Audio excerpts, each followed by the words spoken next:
അസ്സലാമു അലൈക്കും വറഹ്മത്തുള്ളാഹി വബറകാതുഹു. വളരെ ഞെട്ടിപ്പിക്കുന്ന ഒരു വാർത്ത നിരന്തരം കേട്ടുകൊണ്ടിരിക്കുന്നത് നമ്മുടെ സമൂഹത്തിൽ നിന്ന് സമുദായത്തിൽ നിന്ന്. രണ്ട് പിഞ്ചു മക്കളാണ്. കാണാൻ എന്ത് ഭംഗി അറിയോ. 5 വർഷം പ്രായമുള്ള ഹർറാനും 1 വർഷം പ്രായമുള്ള ഇയാനും 2 മക്കളാണ്. ആ മക്കളെ കാണുമ്പോൾ ആരുമൊന്ന് ആ മക്കളൊന്ന് എടുത്ത് ചുംബിച്ചു പോകും. അത്രയ്ക്ക് മനോഹരമുള്ള 2 മക്കൾ. ഈ സംഭവം കൃത്യം 12 മണിക്കാണ് നടക്കുന്നത്. കുടുംബം ഇത് അറിയുന്നത് 2:30 മണിക്കാണ് ഈ സംഭവം അറിയുന്നത്. എൻ്റെ പ്രിയപ്പെട്ടവരെ, നമ്മുടെ സമൂഹത്തിൽ സമുദായത്തിൽ നടന്നുകൊണ്ടിരിക്കുന്ന നിരന്തരമായ വാർത്തകൾ ഞെട്ടിപ്പിക്കുന്ന വാർത്തകളാണ്. ഈ 2 മക്കളുടെ ഉപ്പ ഇത് എവിടെയാണ് ഈ സംഭവം നടക്കുന്നതെന്നും എന്താണ് ഇതിൻ്റെ യഥാർത്ഥ വിഷയം, എന്താണ് ഈ മക്കൾക്ക് സംഭവിച്ചത്, വളരെ കൃത്യമായി എൻ്റെ പ്രിയപ്പെട്ടവരെ ഞാൻ മനസ്സിലാക്കുമ്പോൾ നമ്മുടെ സമുദായത്തിൻ്റെ അവസ്ഥ കൃത്യമായി നമുക്ക് മനസ്സിലാക്കാം. ഈ സംഭവം എൻ്റെ പ്രിയപ്പെട്ടവരെ നടക്കുന്നത്, അതിനേക്കാൾ ഏറ്റവും പ്രധാനപ്പെട്ട് നാം അറിയേണ്ടത് ഈ മക്കളുടെ പിതാവിനെയാണ്. പിതാവിൻ്റെ പേര് മുഹമ്മദ് വസീം. മുഹമ്മദ് വസീം എന്ന് പറഞ്ഞാൽ നല്ലൊരു ചെറുപ്പക്കാരനാണ്. മുഹമ്മദ് വസീം എങ്ങനെയെന്നറിയോ, ഇവൻ്റെ ലോകം, ഇവൻ്റെ ജീവിതം, ഇവൻ്റെ സന്തോഷം എന്ന് പറയുന്നത് ഇവൻ്റെ ഈ 2 മക്കൾ, അറാൻ എന്ന് പറയുന്ന 5 വർഷം, അതുപോലെ ഇയാൻ എന്ന് പറയുന്ന 1 വർഷമുള്ള ഈ 2 മക്കളും, അതുപോലെ തൻ്റെ പ്രിയപ്പെട്ട ഭാര്യ.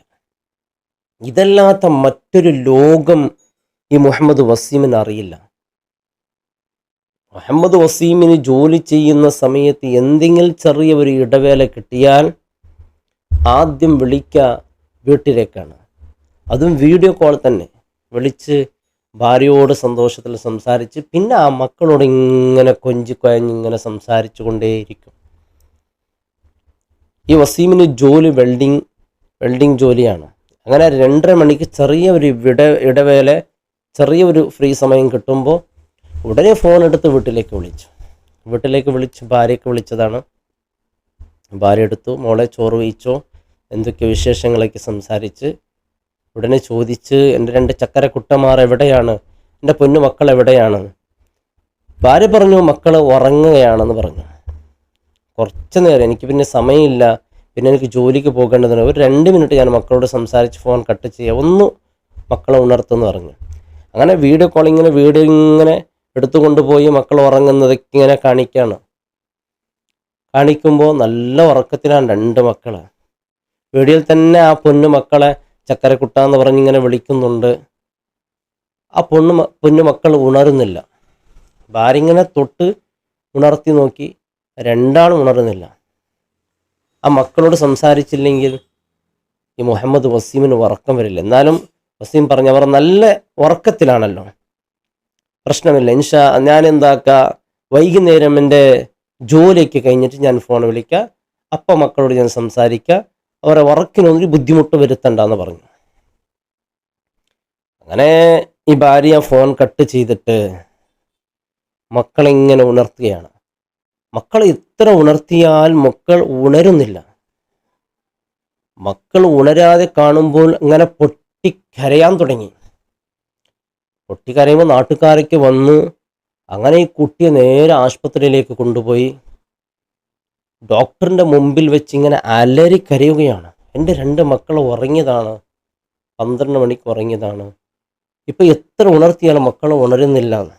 ഡോക്ടർ പറഞ്ഞ്, സമാധാനപ്പെട്, ടെൻഷനൊന്നും അടിക്കണ്ട, എന്തെങ്കിലും ഒരു പരിഹാരം നമുക്കുണ്ടാക്കാം. അങ്ങനെ കുട്ടികളെ പരിശോധിച്ച് നോക്കുമ്പോൾ ഡോക്ടർ ഞെട്ടിപ്പോയി. നല്ല ക്യൂട്ടുള്ള നല്ല പൊന്നു മക്കൾ 2 മരണപ്പെട്ടിരിക്കുകയാണ്.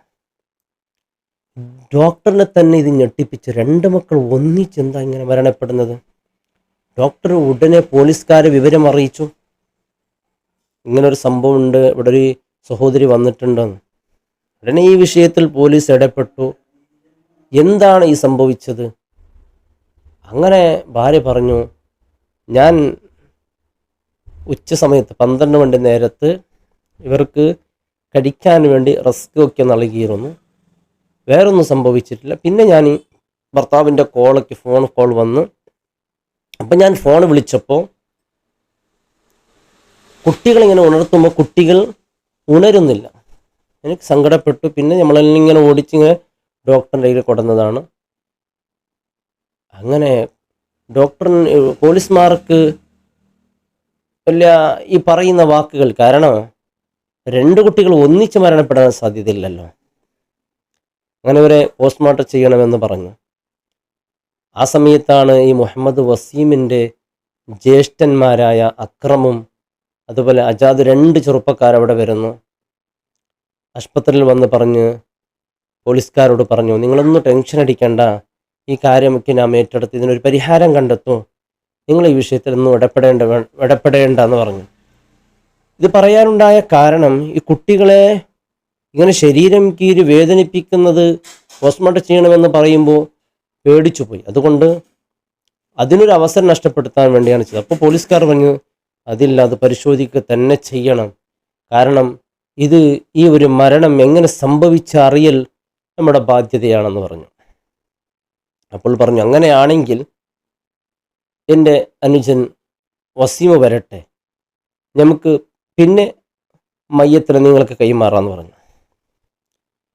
അങ്ങനെ വസീമ് വന്നു. മയ്യത്ത് പരിശോധിക്കുമ്പോൾ ഇത് മരണപ്പെട്ടതല്ല, കൊലപ്പെടുത്തിയതാണ്, ഈ ശരീരത്തിൽ വിഷം കളർന്നിട്ടുണ്ട് എന്ന് മനസ്സിലായി. ഭാര്യയോട് ഇവർ പലതവണ ആവർത്തി ചോദിച്ചാൽ ഇവൾ പറഞ്ഞത് തന്നെ വീണ്ടും വീണ്ടും പറയുന്നുണ്ട്. പോലീസുകാർ ചോദിച്ചപ്പോൾ നിൻ്റെ മൊബൈൽ ഫോൺ എവിടെ? മൊബൈൽ ഫോൺ അത് നഷ്ടപ്പെട്ടു പോയി, ആ തിരക്കിനെല്ലാം എവിടെ പോയി എന്നറിയില്ല. പിന്നെ അവളെ കൊണ്ടുപോയി അവർ ചോദിക്കുന്ന ആ രീതിയിൽ ചോദിച്ചു. അപ്പോൾ മൊബൈൽ ഫോൺ കിട്ടി, എല്ലാം കിട്ടി. ആ മൊബൈൽ ഫോൺ പരിശോധിച്ച് നോക്കുമ്പോൾ നിരന്തരമായി ഒരു ചെറുപ്പക്കാരനുമായി സംസാരിക്കുന്ന ഒരു വിവരം ഈ പോലീസുകാർ ലഭിക്കുന്നു. ആ ചെറുപ്പക്കാരനോട് സംസാരിച്ച എല്ലാ കാര്യങ്ങളും നോക്കുമ്പോൾ ആ പോലീസുകാർ തന്നെ ഞെട്ടിപ്പോയി. ജുനൈദ് എന്ന ചെറുപ്പക്കാരനാണ് നിരന്തരമായി ഈ പെൺകുട്ടി വിളിച്ചിരുന്നത്.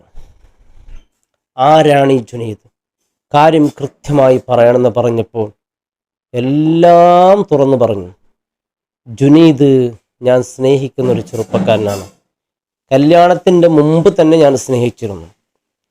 എൻ്റെ മാതാപിതാക്കളോട് അവനുമായിട്ട് വിവാഹം കഴിപ്പിക്കാൻ വേണ്ടി പറഞ്ഞപ്പോൾ അതൊന്നും അവർ കണക്കിലെടുത്തില്ല.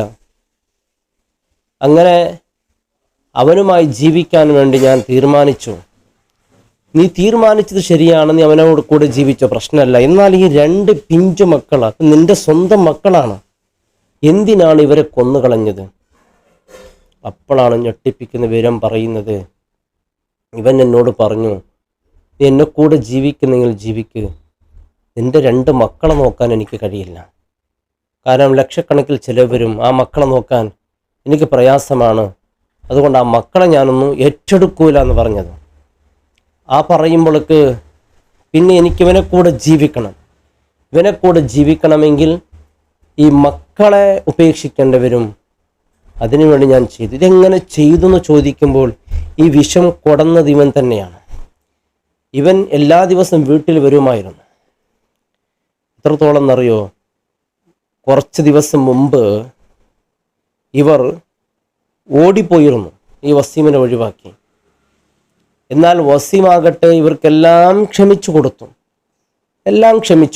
കാരണം 2 മക്കൾക്ക് വേണ്ടിയാണ്. അവളോട് പറഞ്ഞു, മോളെ സാരമില്ല, ഇനി ആവർത്തിക്കരുത്, നമുക്ക് 2 മക്കളില്ലേ, അള്ളാഹു നല്ല 2 മക്കളെ തന്നിട്ടുണ്ട്, നമുക്ക് നന്നായി ജീവിക്കാം എന്ന് ഉപദേശിച്ചൊരിക്കൽ ശരിയാക്കിയതാണ്.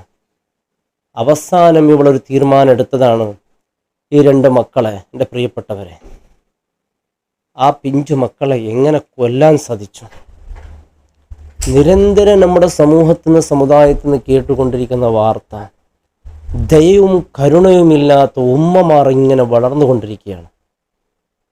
ഒരു ഭാഗത്ത് ഒളിച്ചോട്ടം, പിഞ്ചു മക്കളെ നൊന്ത് പ്രസവിച്ച മക്കളെ ഒഴിവാക്കി ഒളിച്ചോട്ടം, ഒരു ഭാഗത്ത് ഇതുപോലെ അന്യസമുദായത്തിൻ്റെ കൂടെ ഒളിച്ചോട്ടം, നമ്മുടെ സമൂഹത്തിൽപ്പെട്ടവരെ കൂടെ തന്നെ ഇത്തരത്തിലുള്ള പ്രവൃത്തി.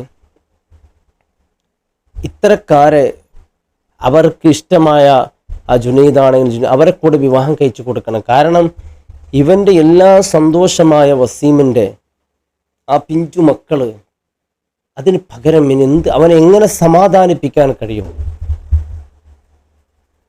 ഈ ചെറിയൊരു ജീവിതത്തിൽ എൻ്റെ പ്രിയപ്പെട്ടവരെ, ഈ ശാരീരിക ആസ്വാദനം മാത്രമാണോ നാം രക്ഷവെക്കേണ്ടത്? കൃത്യമായ ദീനീ ബോധം നമ്മുടെ പെൺകുട്ടികൾക്ക് കിട്ടുന്നില്ല. കാരണം 5ാം ക്ലാസ്, 6ാം ക്ലാസ്, 7ാം ക്ലാസ്സിലേക്ക് എത്തുമ്പോഴേക്കും അവിടെ നിന്ന് അപ്പുറമുള്ള ക്ലാസ്സുകളിലാണ് കൃത്യമായി കുട്ടികൾ ദീനിയായ വിഷയങ്ങൾ പഠിക്കുന്നത്. ആ സമയത്തേക്ക് അവർ SLCയിലോ +2 എത്തിയിരിക്കും. പിന്നെ അവർക്ക് ട്യൂഷനും പല കാര്യങ്ങളുണ്ടാവും. പിന്നെ മദ്രസയിൽ കൃത്യമായി വരാൻ പറ്റൂല. +2 10ാം ക്ലാസ്സിൽ എത്തുമ്പോഴേക്കും പലവിധ ബന്ധങ്ങളായിരിക്കും. പിന്നെ ആ ബന്ധത്തിന് വേണ്ടി ത്യാഗമായിരിക്കും. ഇതാണ് നമ്മുടെ സമൂഹത്തിൻ്റെ അവസ്ഥ. അള്ളാഹു കാത്ത് രക്ഷിക്കട്ടെ. വലിയ സങ്കടമാകുന്നത് ഒരു തെറ്റും ചെയ്യാത്ത ആ പിഞ്ചു മക്കൾ, നൊന്ത് പ്രസവിച്ച മക്കളെ കൊന്നുകളയാൻ അല്ലേ? ഇത് എൻ്റെ കൂടെ ഇരിക്കുന്നത് ഞാൻ സ്നേഹിക്കുന്ന ഭാര്യയല്ല, ഇത് പിശാചിനെയാണ് എന്ന് അല്ലേ വീണ്ടും കൊടന്നു വന്ന് അവൾക്ക് മാഫ് കൊടുത്ത്, ഏത് ഭർത്താവ് അങ്ങനെ മാഫ് കൊടുക്കും? അള്ളാഹു റബ്ബ് സുബ്ഹാനഹു വതആല കാത്ത് രക്ഷിക്കട്ടെ. അള്ളാഹു നമ്മുടെ സഹോദരിമാർക്ക് നല്ല ബോധവും ബുദ്ധിയും അള്ളാഹു നൽകട്ടെ. എത്ര സംഭവങ്ങളാണ് നിരന്തരം. ചിലയിടത്താണെങ്കിൽ ഭർത്താവ് തീരെ ശരിയില്ല, ഇയാൾ ഈ കൂലി വേല ചെയ്ത് അധ്വാനിച്ച് കഷ്ടപ്പെട്ട് ഈ മക്കൾക്കും ഈ ഭാര്യയ്ക്ക് വേണ്ടി ജീവിക്കുന്ന മനുഷ്യനാണ്. ചിലയിടത്ത് ഭർത്താക്ക് അവൻ്റെ സ്നേഹം കിട്ടാതെ കൊണ്ട് ചിലത് നടക്കുന്നു. ഇത് കൃത്യമായുള്ള സ്നേഹം, പരിഗണനം എല്ലാം കിട്ടുന്നുണ്ടോ? ഒരു സമയം പോലും ഭാര്യ മക്കളോടല്ലാതെ ഈ മനുഷ്യൻ ചിലവഴിക്കാറില്ല. അവർക്ക് വേണ്ടി എന്ത് ത്യാഗം ചെയ്യാൻ സന്നദ്ധനായ ഒരു മനുഷ്യനാണ്. ആ പിഞ്ചു മക്കളെ ഇവർ രണ്ടാളും ഇപ്പോൾ അറസ്റ്റ് ചെയ്തിരിക്കുകയാണ്. ജുനൈദിനെയും അറസ്റ്റ് ചെയ്തിട്ടുണ്ട്. അതുപോലെ ഈ ഇവൻ്റെ ഭാര്യ മുസ്കാൻ എന്ന് പറയുന്ന ഇവളുടെ ഭാര്യയും അറസ്റ്റ് ചെയ്തിരിക്കുന്നു. അള്ളാഹു കാത്ത് രക്ഷിക്കട്ടെ. ആ പിഞ്ചു മക്കൾ അള്ളാഹു സ്വർഗത്തിൽ ഒരുമിച്ച് കൂട്ടട്ടെ. അള്ളാഹു നമ്മുടെ സഹോദരിമാർക്ക് നല്ല ബോധം അള്ളാഹു നൽകി അനുഗ്രഹിക്കട്ടെ. പരിശുദ്ധമായ ദീനിനെ കുറിച്ച്, ഈ ദുനിയാവ് ശാശ്വതമല്ലെന്നും ഇവിടുന്ന് മരണപ്പെട്ടു പോയി എന്ത് തെറ്റ് ചെയ്തതിൻ്റെ പേരിലാണ് എന്നെ കൊല്ലപ്പെട്ടത് ഉമ്മ എന്ന് ആ പൊന്നുമക്കൾ നാളെ ചോദിക്കുമ്പോൾ കൃത്യമായ ഉത്തരം പറയേണ്ടി വരും. അള്ളാഹു കാത്ത് രക്ഷിക്കട്ടെ. അസ്സലാമു അലൈക്കും വറഹ്മത്തുള്ളാഹി വബറകാതുഹു.